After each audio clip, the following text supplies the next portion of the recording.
Faith leaders at Washington's National Cathedral issuing a rebuke condemning what they call the president's violent, dehumanizing words. Their statement is, "Have we no decency?" A response to President Trump. The Reverend Canon Kelly Brown Douglas is one of the authors, and she joins me now. Reverend, thank you so much. I really appreciate you joining me. Well, thank you for having me. This is I can't wait to have this discussion because we'll talk about it. Now, let's talk about your letter.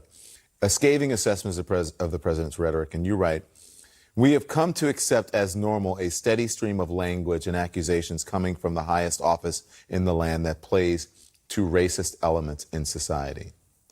What led you to publish this? Yeah, it seems to me, Don, that we have seen, as we've said, over the last couple of years, a steady stream of this abusive, hurtful, racist rhetoric and language. The last couple of weeks or so, there seems to have been an escalation of this, and so that we are attacking nations, we're attacking leaders, we're attacking an American city, we're attacking people. And so when are we going to say enough's enough? Mm-hmm. When does it cross a threshold? It crossed that threshold for me for a couple of reasons when we see the language that came out on Saturday. Mm-hmm. First of all, I responded as a mother. I have a son that lives in Baltimore. He's not a rodent, he's a human being. And so I said, I have a responsibility to say something as a mother about that. And I'm a faith leader. At the Washington National Cathedral, this is a place that has been a spiritual center for people in this country in times of grief, in times of crises, in times of celebration. We have to set an example to a higher standard. And so it's time for us to not only expect more from the leaders of our nation, but to expect more from ourselves.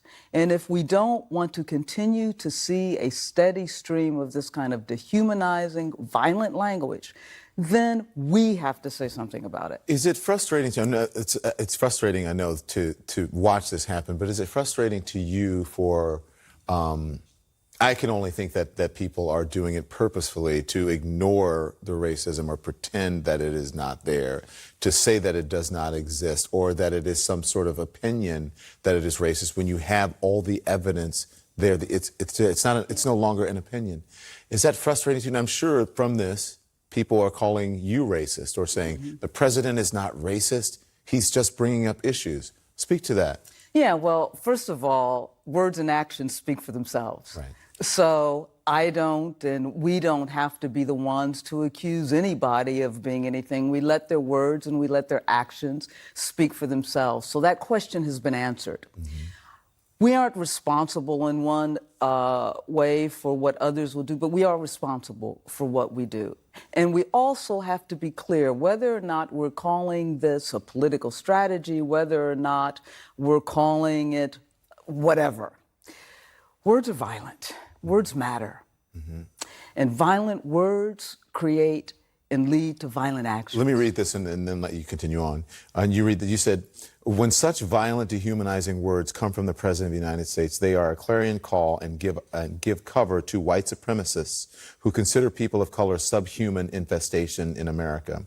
They serve as a call to action from those people to keep America great by ridding it of such infestation. You worded the president's words will lead to violence.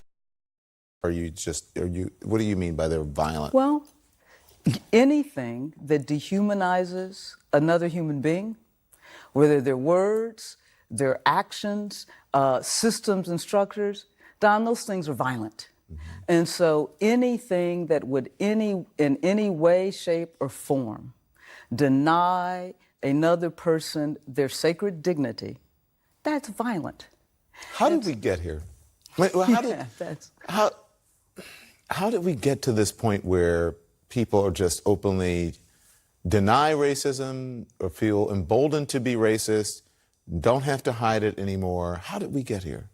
Well, you know what? I think that, first of all, one thing that we have to understand is this is a narrative that is deeply embedded within our country and within our nation's history.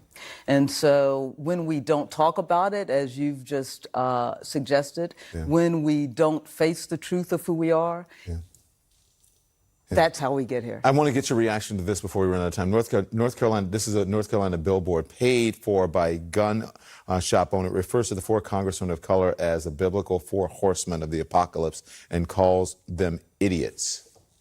What's your response? Well, listen, we can't fall down to the lowest bar.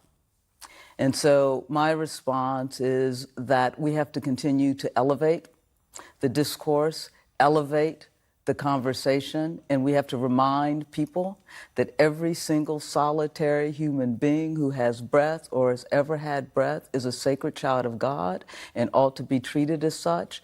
And this is what I live by and what we try to live by. That which you would not want withheld from yourself, you don't withhold from another.